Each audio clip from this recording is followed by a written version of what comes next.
Hey everyone, this is Kit from Kit's Cars, and I'm here with my buddy Mark, and we want to talk about cars and how we got into them. Hey Mark, thanks for joining us. Hey, Kit. Thank you, man. So, tell me about what your current fleet looks like. Oh, it's a fleet now. I call it a herd sometimes. It's a lot of stuff. Heavily focused Euro. There's no Mercan muscle in here. Um, and yeah, I also have a thing for aging Bavarian. Well, I would call them S boxes, if you will. Trying to keep it family friendly for the kids. Oh Um, yeah. but yeah, I was also identified by Facebook's algorithm as a super fan of Dynan Engineering, which I'm Uh-oh. also not sure what that says about me, but we'll roll with it. Probably says that you're allowed to sell last names, but not the IP. Yeah, or something like that, or maybe Angelica, Alabama, and Holly are like things you're super down with. Yeah, seriously. Well, cool. One of the things that always fascinates me is that people with multiple cars in their collection tend to bucket them into certain use cases. What are some of the unique use cases, or maybe even common use cases you can think of that your herd may fit into? So, that's a really good question. I tend to gravitate to things that have a lot of power, probably more power than the chassis probably should have. I find that's a pretty interesting thing.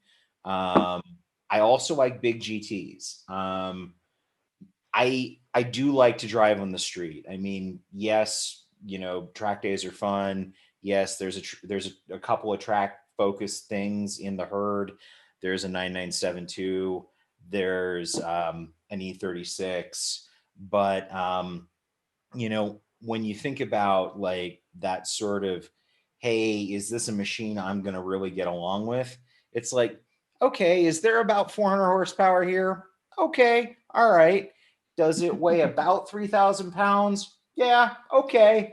All right, here we go. And yes, Sounds like there's a pretty good ratio to me. Awesome, awesome. So, how did you get into cars in the first place? What was what's the origin story of your car enthusiasm?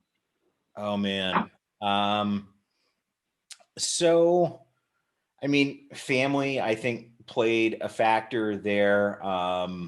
You know, Parents had interesting cars, um, and also Euro by the time that I got around. But I think the sort of captivating moment was a 1989 or 1990 issue of a now defunct magazine called Sports Car International. And yeah, you're nodding because you probably bought them at the grocery store Oh too. yeah. Yeah, exactly. And I mean, SCI was really special for a lot of reasons, but the issue in particular that like just sunk me was their I mean, they took almost the whole issue for it, but it was all about the 964 and the 964's introduction.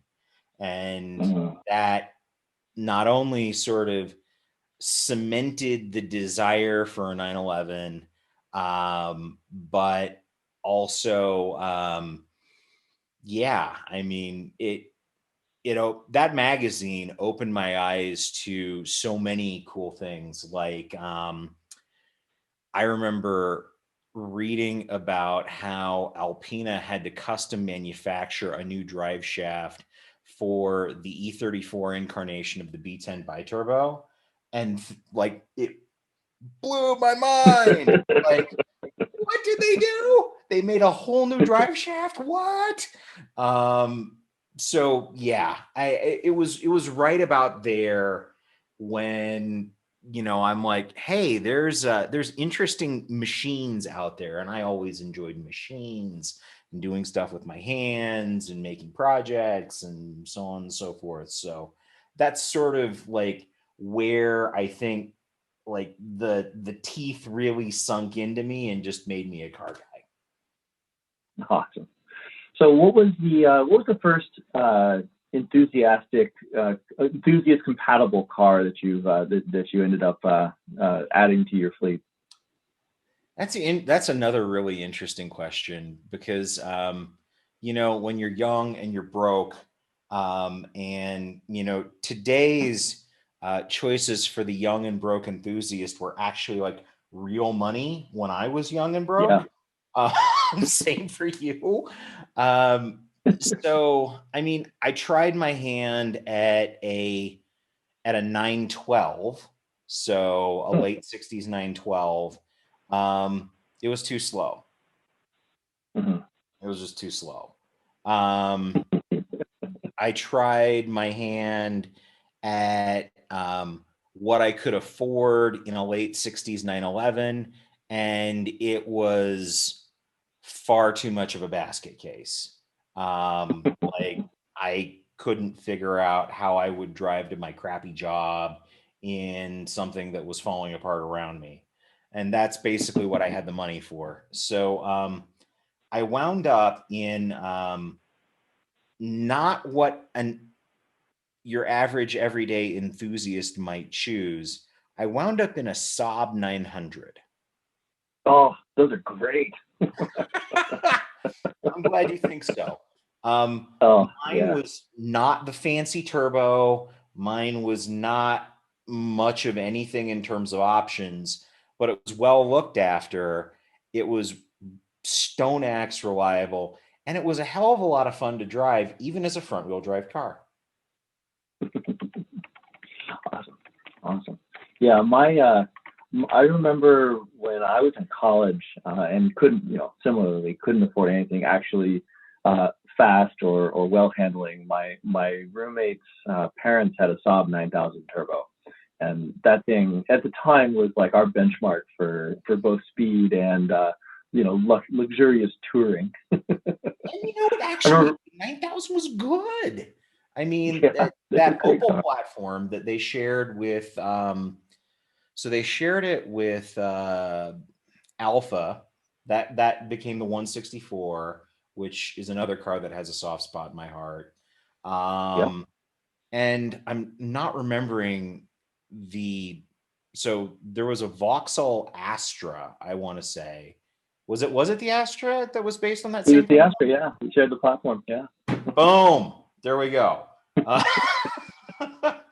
but no, I mean, I also had like a friend whose parents had a 9000 turbo, and it also became the benchmark because it was actually really good at a lot of things.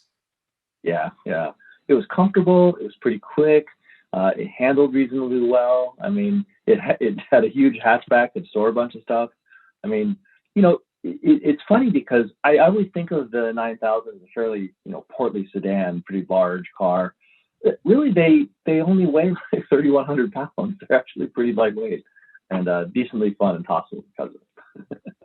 Yeah, I mean they were up against the 3 series, and I mean, Yeah, you know, against that kind of distribution, manufacturing power, market presence, status symbol type stuff. Like it's tough. I mean, competing in that segment of the market. And truly the 9000 was supposed to be a 5 series competitor, but it was never really. yeah, It was more of a 3 series competitor. yeah, yeah. A little extra larger. Maybe taking a book out of the sort of American manufacturer's playbook for competing with European cars. Be the same but bigger. Yep, So exactly. we talked a little bit about your love of GT cars. Tell me about what is it that makes you fall in love with a car? What about the car is it really is it does it for you? So you know, I like that long distance. I'm going to start out in, you know, one climate and end in another climate on the other side of a state or several states kind of driving experience. And perhaps maybe it's because I don't have a lot of time to do that kind of stuff these days that makes me, Mhm. idolize it a bit more. But, left to my own devices, my perfect experience is go out on a big trip like I did, 1,700 miles and change in my Ferrari FF earlier this year, just because I needed to get out of the house and like see a change of scenery. And of course, I went to the best apple pie that I know of existing on the face of the planet, which is in lovely Julian, California. So Ah, I, put together a multi-day tour and, burnt a lot of liquefied dinosaur on my way there because, like, there's a reason that trip computer in that car does not compute miles per gallon. They just don't want to tell you. But that's hilarious. to answer your question, it's a combination of, the ability to dial it up or down, and it being combination of pace and feedback and, comfort and all of the sort of aspects of the experience, but also having the experience be something that even when, your day of, hanging it out in the canyons is done, be something that you can like drive to dinner and you're not like literally getting your head tossed around inside the cabin. Like, and I don't know of a better machine than the FF at that remit. Like, it's the best. I don't think Awesome. better has been made at that. Yeah, I gotta admit, I failed to appreciate Ferrari's when I first got into cars. I was very much into, very reliable Japanese cars that were really light and interesting from that perspective. And it took me a while. I always thought of Ferraris as something that would be great to have when I was old and rich and didn't have to worry about things as much. But I always perceived them as having high maintenance costs and high running costs and things like that. But I guess I never really stopped to appreciate the sense of occasion you get from Ferraris. And I think that there's two things that Ferrari does really well, and one thing that they used to do well, and one thing is fading a little bit. But the two things they do really well is there is a sense of occasion to sitting down in a Ferrari. The way the interior is laid out, the way it's crafted, the way it is put together is just different from most cars. You can tell there's an extra bit of love to make every surface just appealing to the driver.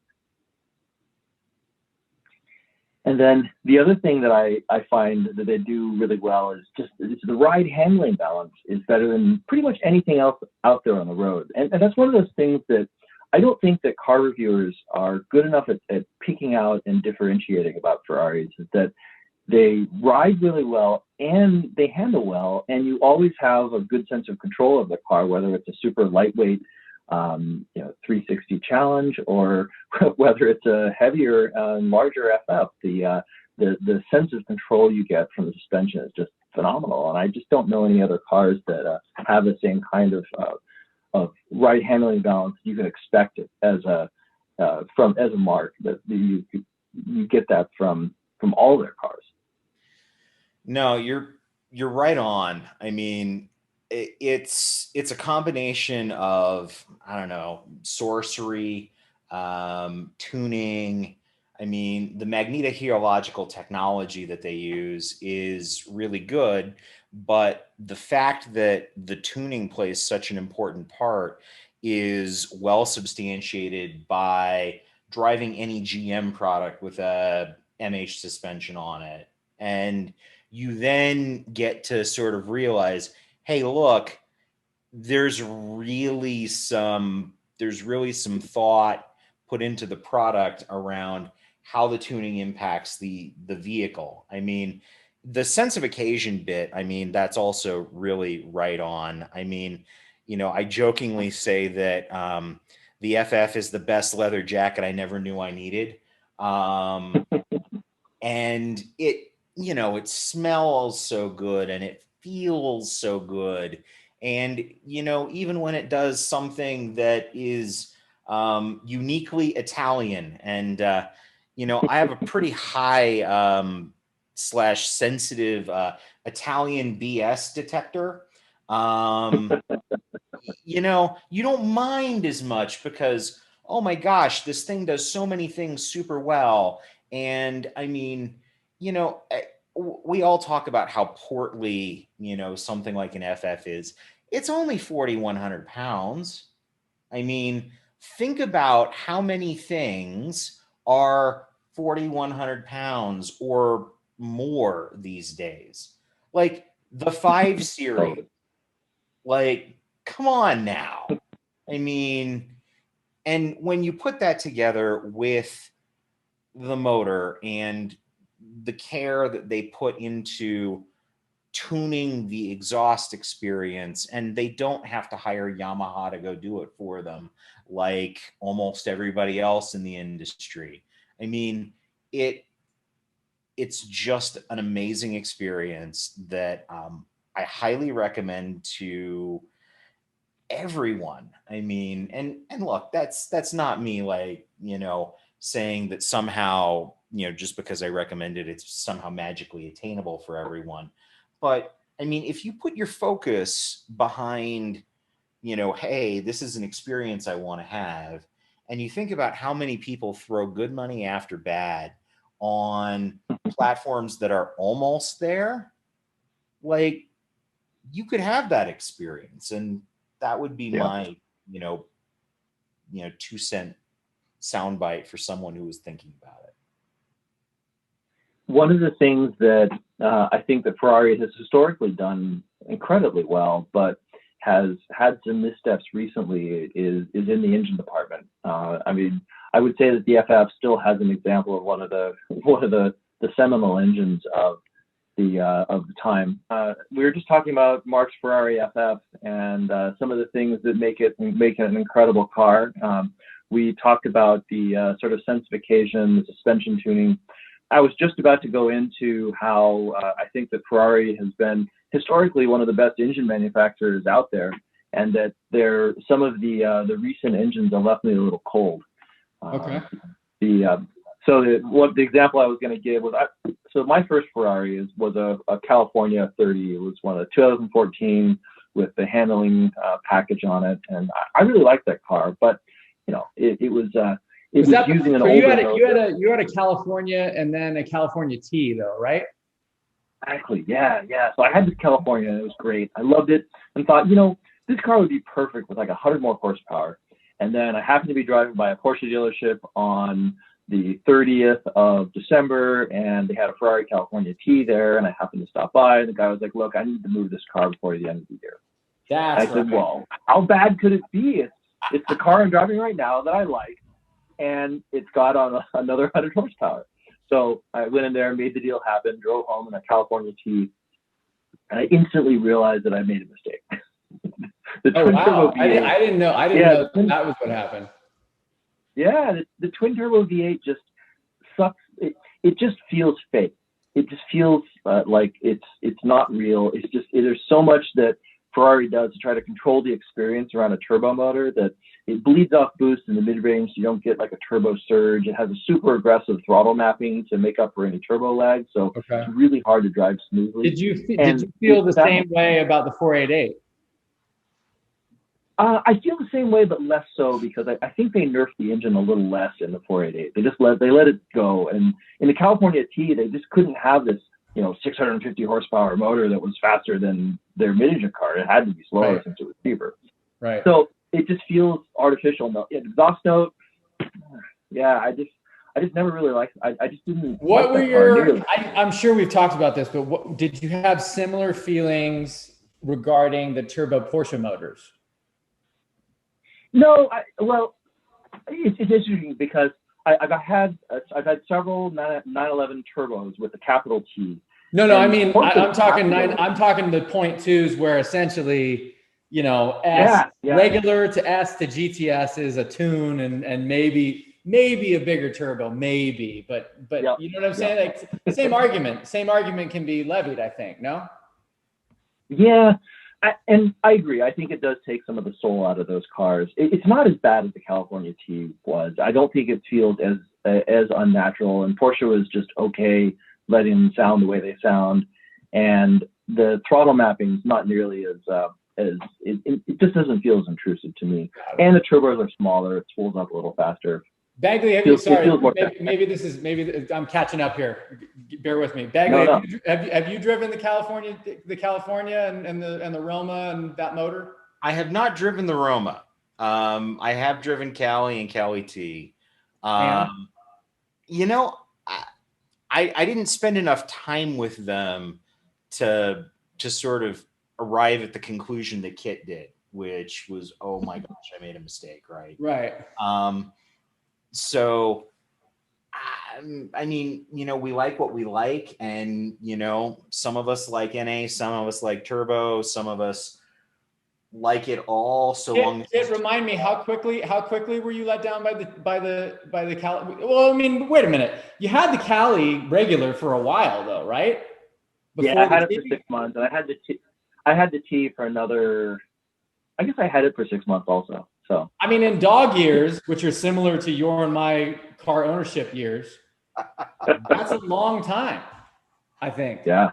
6 times 7, that's 42 months. That's damn near 4 years. That's almost, I mean, I know Mark's a lot closer to having all the cars trademarked, but I feel like, I don't know, it just seems to me that if you had them for that long, they weren't that terrible. Because how long did you have, didn't you have a Corvette at one point that was like for just a hot minute, right?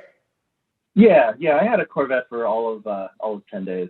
So that was a disappointment though, right? That's what I'm getting at. Yeah, that was an instant disappointment. But there was also a super easy exit because I bought a C7 Corvette right when they first came out, and I got a dealership that paid me MSRP. That's what it was. So. That's right. That's what it was. Yeah. So do you think? Okay, so here's the equalizer then. Do you think if someone had come along with an easy exit for the California 10 days after you bought it, would you have gotten rid of it? Oh yeah, easy. And here's the thing that I was true hatred then. All right. Yeah, so I was pot committed to this California T when I bought it because it was a 2017, and I overpaid for it a little bit because it still had a little bit of warranty left and maintenance left. Right. And I knew that if I sold the car right away, I'd probably lose money on it. And in retrospect, if I'd kept it till now, like with the crazy car market, it would have been fine. But I didn't and got out of it. You know, right. And you know, the thing was, the California T, if you drove it at 7/10 all the time, it was fantastic. I mean, and I've seen the same thing about the Portofino M that I drove during the intro a few months ago. That the Portofino M, if you never drive it over 8/10, it's a great car. It just falls apart when you really want it to be a sports car, and that's one of the things that I hate about cars, is that about these cars, that feels like they have this quality where it feels really good up until a point, and then the whole experience kind of falls apart. You get a little floppy chassis, a little bit of numb steering, and the motor. But isn't that? I mean, aren't we tiptoeing into the age-old religious that you're not supposed to do with strangers at the dinner table of like, what is a GT car, and isn't a GT car limited to 7 or 8/10? Yeah, and it is a fantastic GT car. But for me, the things that I like are a GT car that you can drive, you know, completely balls out and do silly stuff in. And I just didn't feel like I could do that. So damn it, let's hear the list. What are the GT cars that you can drive to from 8/10 to 10/10 and still get sports cars jollies on? Because I'm about to go out and buy one right now when we're done. Well, I think that the FF is a great example of that. That, you know, you can drive that in a straight line as fast as you want to. You can go around turns. You can slide it. It's got that crazy all-wheel drive system that has a 2-speed transfer case, all that. And you've owned one, so you know this. But you can push that car. And it absolutely terrible car. Nothing but problems with those things. Nobody buys them anymore. So you're trying to be the anti-Demuro right now? Yeah. What is it? Who was I listening to the other day? I think it was like Spike Ferriston or one of those podcasts where like they're just done helping inflate the market. So every time somebody brings up like a certain Porsche product, they're like, those things are pieces of shit. Nobody buys them. Completely uninteresting. Enough already. Like enough already. We get it. Like everybody has a sports car now. We get it. It's just the premiums that we're all paying. You know, we were the ones that have been addicted the whole time. So really, Yep. You know, we're the ones that are oppressed now, right? Like check your new car guy privilege, and let the historically afflicted, you know, continue in something they have history in. You don't just show up and drive the market up. That's rude. I mean, did you just become car guy PC principal? I think I may have. Yeah. Maybe. Okay. I don't know. I just was thinking about this the other day. You know, why are these things? You know, I told you guys I was looking at NSXs, and that, you know, it's weird. Like there's a couple, and I don't know if you guys have covered any of this, but it just seems like there's a couple holes in the market right now where they're still up, but they're not up as much as the rest of the market, right? They're not GT3 up. They're not, you know, GT500 up. But even then I was thinking about it. It's like, dude, what, like, why is the market inflated? And ultimately it's because Disneyland is closed, and, you know, you can't take the missus to beaches. And so, you know, you're buying cars, but you were never a car guy before, which just seems shitty. Like I'm not going to the, what do these guys do? I don't know, the Food and Wine Expo and like buying everything in the line so they have to pay 3 times as much or whatever they're into. Like, just what do the kids say? Stay in your lane. Isn't that something now? Stay in your lane. Yeah. Something the kids are saying these days. And So the real question is, when are you getting a V12? That's the question I think that inquiring minds want to know. I want to know. Yeah. See? Yeah. No, that's got to be next. Got to be. And, you know, you were asking earlier, what are the GT cars you can drive at 10/10 and still enjoy? So Aston Martin DBS, that's on the list. The Ferrari F12, definitely on the list. I mean, the FF's definitely on the list too. I don't know. What else? What other V12 cars? Okay, but wait. Aston would call the DBS their sports car product, and obviously we all disagree with that. But talk to me about DB11. Sure. Talk to me about the older Vantage. I know you're going to go into the shitty automated single clutch transmission, but talk to me about like a 2017 manual Vantage S that Bagley should have bought. Yeah. So I should have bought it. The V12 S is a really interesting car, and they have that 7-speed dogleg transmission. So the first gear is like super low and down, and they shift like crap. It's like sticking a chopstick in a bucket of walnuts and trying to find first gear. It's just not fun for me. And the clutch engagement's kind of funky, and it just takes enough away from the driving experience where I didn't enjoy it as much as I thought I would. Motor sounds epic. The build quality, it's really uniquely Aston. I mean, it's so interesting because you get into an Aston Martin and you're not going to mistake it for anything else. Like the design of the interior, it's really unique and beautiful. But man, is it quirky as heck. Yeah. The needles go the wrong way. Okay, so Ferrari F12, A12 Superfast FF, that lineage, and then the new DBS, I'm assuming, with that beautiful front grille on it. And then what else? What does that leave? Is there anything else? Man, you get I don't know, man. You can get a Bentley SUV, a W12. No. I was reading an article in the most recent, I think it's Motor Trend, where they're comparing a Rolls-Royce Ghost to the new Bentley. And it's such a terrible article because it doesn't actually tell you what it's like to drive any of these cars. You know, and I've driven both, and they just feel like these incredibly huge tanks. And yes, they do shrink around you a little bit when you go around corners. You know, they do the car magazine thing where you can turn them quickly if you want to, and you can accelerate quickly if you want to. It's not what they're made for. But the article doesn't actually give you a sense of what it's like to drive these cars and feel like you're taking up, 125% of the space on the road that a normal car does. And these things are huge boats. That's everything though, man. I mean, God, like I think we've talked about this before, but I mean, like drive a 997 for a while and then get in a 991 and you're like, what just happened? Even though I guess empirically it's not that much bigger, it's still like you just feel like you're taking up so much more of the road. And then forget about a 992, you get a 992 after that and you feel like you're in a Cayenne. So I get it, but I feel like that's everything now, no? Like maybe the new Lotus, maybe there's hope from the new Lotus. Yeah, the Emira is kind of interesting. I mean, I think the thing about 9972 to 9911 was more about how they stretched the proportions, because it's a 90-pound difference between the cars. Right. Like it's not a weight difference, but the engine on paper forward and every like track and width and like every possible dimension moved a lot. Yeah, agreed. And look, I have both. I like both. They're wonderful. I'm very fortunate. You currently hold both. That's right. You. Yeah. And it's bigger. From a it's field perspective, though, I have this theory that from a field perspective, the biggest thing that makes the difference between the 997 and the 991 is the fact that the 991 gained 5 inches of wheelbase on a car that only stretched 2 inches. And that changes the whole turning dynamic of the car, especially with it being rear engine, because the 997 does this sort of butt wiggle thing when you go into a corner. And that's largely minimized on the 991.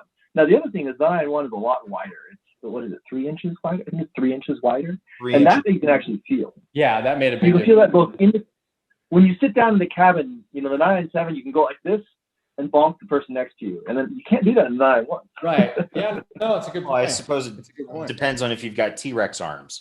But, I mean. Yeah.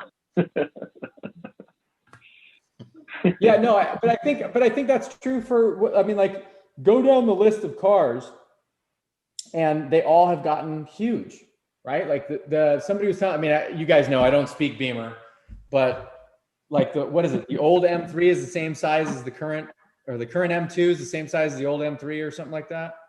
So the current M3 is actually larger than an E39 M5. Right there, yeah. Which was a big car. The current the current 2 Series they just released, and it came out in all-wheel drive only in the M240. But the M240 is 3,900 pounds, and it is larger than an E36 M3 by like 7 inches. Yeah. It's so crazy. Also, to put it into perspective, an E39 M5, which is very near and dear to my heart, 3,900 pounds, 3,957 to be precise. Interesting. And that's a M240i today? Right. Or frankly, a Nissan GTR. Yeah. That's a Nissan GTR is a big, heavy car, and I feel like everybody went in that direction. Everybody went forced induction, trick all-wheel drive, all kinds of computers, make you feel like a hero, but also just you can't move around in the lane very much, right? Like that's I mean, obviously I found a way to drive my 991 GT3 into a heap of trouble, but I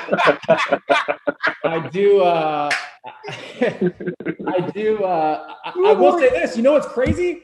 I went to pick up the ISF from Pop's house because I got to take it down to get it's doing the Ferrari thing. All the body panels are degassing, so Lexus replacing the body panels for free on a 13-year-old car.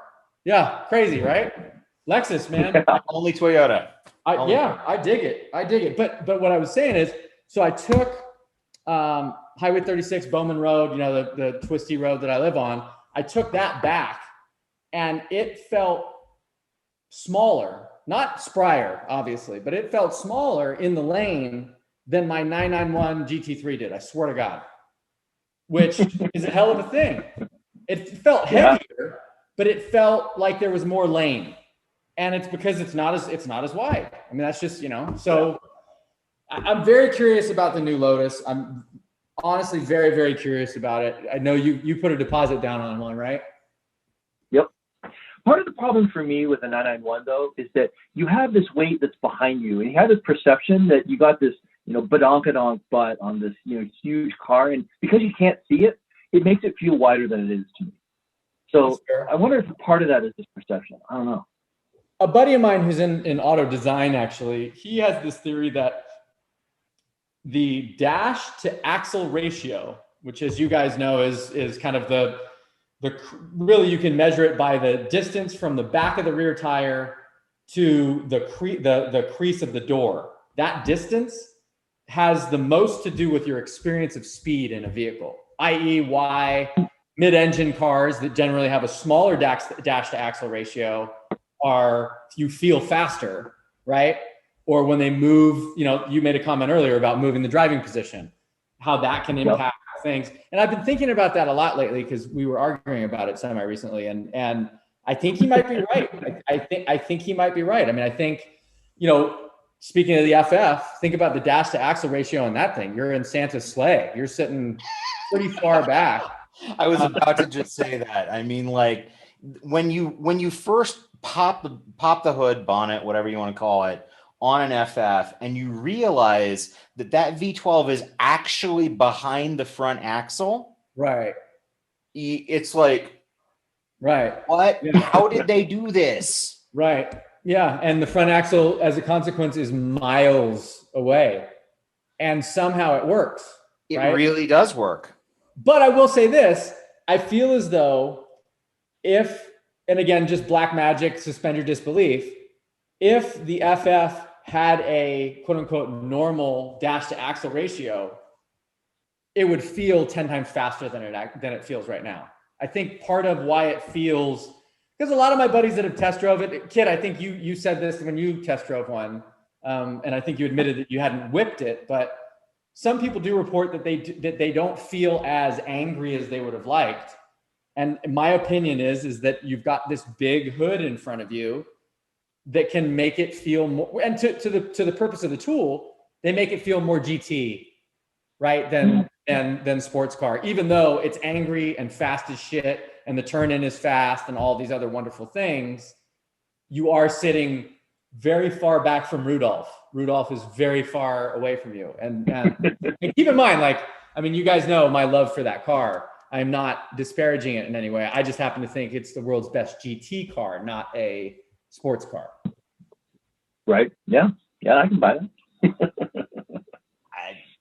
I think the FF's really only sin of commission is that they didn't put enough front tire on it.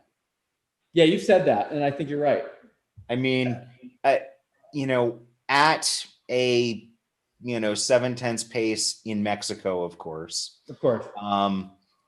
Yeah, like hard on the brakes. You're like, yeah, maybe I could use a little more rubber up here. Yeah. And I love the turn in. I mean, steering feel is a reason that I love Porsches. It's a reason why, I think getting that balance of where the weight in the chassis is right is a really important thing. Agreed. Ferrari got it super right on the FF, and I would argue didn't get it as right in the Lusso. But, just maybe 20 millimeters more on the front, and I would have been a happy camper. And this probably means I should just buy some F12 wheels for my car and be done with it. Yeah. Yeah. I mean, I have another friend who makes a very strong argument that it's under-tired on both axles. And the rear should be exceedingly wider.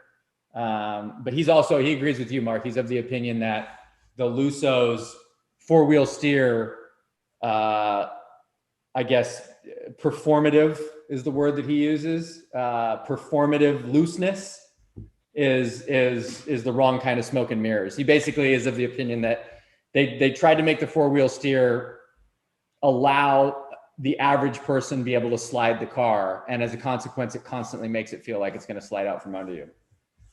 I haven't whipped a Lusso. I'll tell you in 5 days. It's finally got picked up. Awesome. Nice. I think one of the surprisingly under-tired cars that I've owned was my 600 LT. It actually came with 225 fronts on that car, which were tiny, and it had the whole idea was to give this car a really good steering feel and turn in, and they definitely accomplished that. But a 225 tire. Yeah, that's small. I oftentimes use the Honda Accord Sport as my benchmark for like what's kind of fast in the world, which today means like a mid 5 second 0 to 60. But the Accord Sport has bigger front tires than the McLaren 600 LT. So hang on a second. Are we on to something here? Because I know the GTR is undertired. I know people have complained about different Ferraris being undertired. Is that and listen, these fucking things all show up to Motor Trend and Car and Driver with different tires on them 90% of the time. Yeah.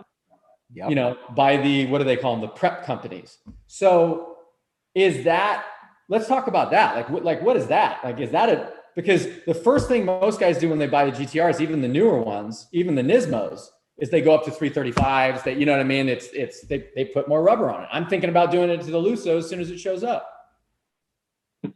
Even after you just went and got new factory wheels and had a powder coated.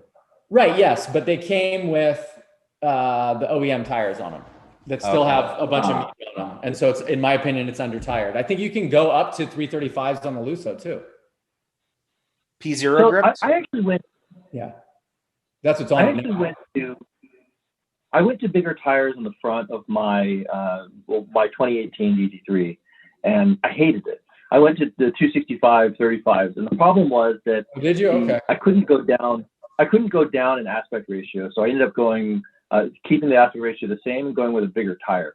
And what happens with tire manufacturers is that unfortunately a 245 35 20 versus a 265 35 20 are completely different size tires. Right. You know, the aspect ratio is supposed to be 35% of That's the width is that, and the 265s were they were like an inch wider on the same wheel than the 245s. They were huge. Right. And it completely, the cantilever effect completely ruined the turn-in on that car. And what I had hoped is that going to, you know, basically an RS spec front tire wouldn't feel much different, and it felt terrible. I ended up driving the car for a couple of days, selling the tires off to an RS owner and buying the proper front tire. But, you know, that was probably a mistake of tire specs, and, you know, I just hit the sort of a weirdness valley and in tire specs that happened to. But yeah, it ruined the steering feel of that car. I don't know enough about it, but I just wonder what goes on there, because you do hear in so many different sports car communities, like what's another one? AMG GT. A lot of the guys I know that have those put more rubber on, right? On the front and the rear. Who was I talking to the other day has one of the new Vantages, which is okay. Insert your AMG GT joke, but he upgraded the rubber on that thing. So I just wonder, like, you hear it enough that I wonder, are we just all addicted to changing things and we're stupid, or is there something going on that they're under-tiring these things to keep us from killing ourselves? I wonder about it. I just wonder about it. So F82 BMW, the GTS and CS, both suspensions were developed around Pilot Sport Cup 2s. Okay, I don't speak memory, so hang on. Is the F82 was the one where the GTS was like $800,000 and had a meth injection in it? Yeah, that's fair. Sure. Got it. Okay. So they developed a suspension around Sport Cup 2s, and they bring them to the US with Pilot Super Sports. Yeah, okay, not going to work. Mm-hmm. Right. So interesting. So are you making maybe the hypothesis that perhaps that's going on across the market, where they're R&Ding on a very aggressive, almost Cup 2 track only tire, and then they're putting them on, all seasons and shit like that? I don't know. Well, I think I think that the really jacked up thing about the tire industry in general, though, is that most manufacturers end up making a fairly custom compound for each car. So sure. Even if it's a Cup 2, it's a different Cup 2. For example, on the 992 GT3, it's reported that the Cup 2s that they ship with are much closer to Cup 2Rs in terms of the tread compound and the way they're designed, the carcasses. Whereas the Cup 2 is actually a fairly streetable tire. Like you can get, if you drive it nicely, you can get a decent amount of miles out of it. The Cup 2R, I mean, you're lucky to get 5,000 miles out of those things. And really? it's probably a huge sacrifice. Yeah, it's probably a sacrifice to to post better lap times. They got to show progress, and the motor didn't change, so they got to show progress in the car somehow. Interesting. Yeah, I know somebody was complaining recently about the DBX, the Aston DBX, and how it's a totally different on a summer tire. It's fantastic, and Alfa Stelvio, Quadriformaggio, and Lambo Urus. That's what comes to mind. But then when you get an example that's on all seasons, it's just a heap of shit. And it, I think it calls into question how important tires are and how little attention gets paid to them. Well, that implies that any one of those vehicles are greater than being a heap of shit. Listen, the Uranus, Mark, Uranus is very nice. Listen, it's time all of us acknowledge that the Urus is a fantastic car. Like, if you get a chance to whip one of those, even for a short while, you have to acknowledge that it, at least in my experience and the experience of a lot of people I trust, is certainly better than even wagons that we respect. It's no, now let's not get carried away. It's no FF, but it definitely drives better than the Audi RS6. It definitely, beats the snot out of the Merc wagon, right? So I mean, that thing is properly sporty. It's even huge. If they screwed up the door handle placement on the rear. Well, yeah, sure. It's got some Pontiac Aztec to it. Yeah, I agree. Oh yeah. I'm not buying one. I'm not buying one. You're not buying one. Kid's not buying one. We keep making butt jokes about it, but I'm just saying, it's not, and listen, if you haven't, go get that Stelvio 4 cheeses and take that thing out. Ooh, that is, no, I'm with you on the Stelvio. I'm dude, with you. I hate SUVs as much as you do. Like, they suck. I don't understand America's addiction to it. The large greenhouse addiction thing, and then the belt line has to go up. So then the only place to go up is the roof line, and now we drive in huge cars. I get all that, but like, I'm with you. Wagons are better. Can you know? but Uranus is very nice. That's the point that I'm making. Outstanding. And on that lovely note, wherein we discuss how nice the Uranus is, I must bid you gentlemen adieu. But it has been super fun, and we should do more of these on Kit's Cars. Definitely. Yeah, we should. Yeah. And I'm sorry for being late, Bagley, but at least you got a word in edgewise while I wasn't here. Yeah. Things happen. All right. Gentlemen. Appreciate it, guys. This has been fun. We'll definitely do this again. All right, man. See you guys later.